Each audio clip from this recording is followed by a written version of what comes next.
Hi ಗೆಳೆಯರೇ, ನಾನು ಪಿಂಕಿ. ನನ್ನ ಕುಟುಂಬ ಹಾಗೂ ನಮ್ಮ ಕೆಲಸಗಳನ್ನು ನಿಮಗಿವತ್ತು ಪರಿಚಯ ಮಾಡಿಸ್ತೀನಿ.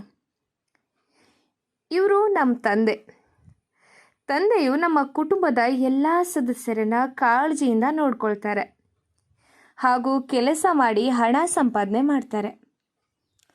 ಇದರಿಂದ ಕುಟುಂಬಕ್ಕೆ ಬೇಕಾದ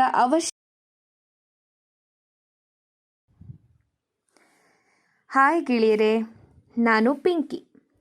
ನನ್ನ ಕುಟುಂಬ ಹಾಗೂ ನಮ್ಮ ಕೆಲಸಗಳನ್ನು ನಿಮಗಿವತ್ತು ಪರಿಚಯ ಮಾಡಿಸ್ತೀನಿ.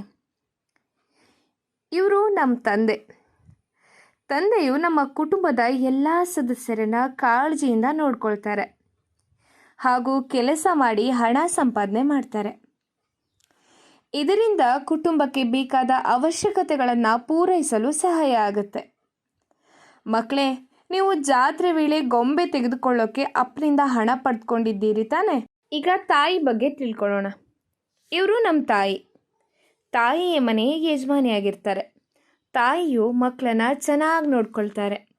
ಅಷ್ಟೇ ಅಲ್ಲದೆ ಆಕೆಯು ಸಹ ಕೆಲಸಕ್ಕೆ ಹೋಗ್ತಾರೆ. ಮನೆಯಲ್ಲಿ ಇದ್ದರೆ ಅಡುಗೆ ಮಾಡ್ತಾರೆ, ಬಟ್ಟೆ ತೊಳಿತಾರೆ. ಅಲ್ಲದೆ ನಮ್ಮನ್ನು ಪ್ರೀತಿ ಮತ್ತು ಕಾಳಜಿಯಿಂದ ನೋಡ್ಕೊಳ್ತಾರೆ.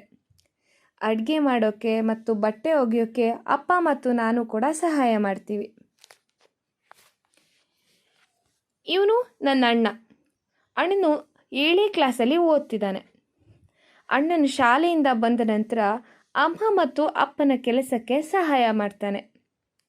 ನಾನು ಸಹ ಅಣ್ಣನೊಂದಿಗೆ ಸೇರಿ ಅಪ್ಪ ಅಮ್ಮನ ಕೆಲಸಕ್ಕೆ ಸಹಾಯ ಮಾಡ್ತೀನಿ. ಕುಟುಂಬ ಸದಸ್ಯರ ಪಾತ್ರ ಮತ್ತು ಕೆಲಸಗಳ ಬಗ್ಗೆ ತಿಳಿದುಕೊಂಡೆವು ಅಲ್ವಾ ಮಕ್ಕಳೇ, ಜಾಣ ಪುಟಾಣಿಗಳು?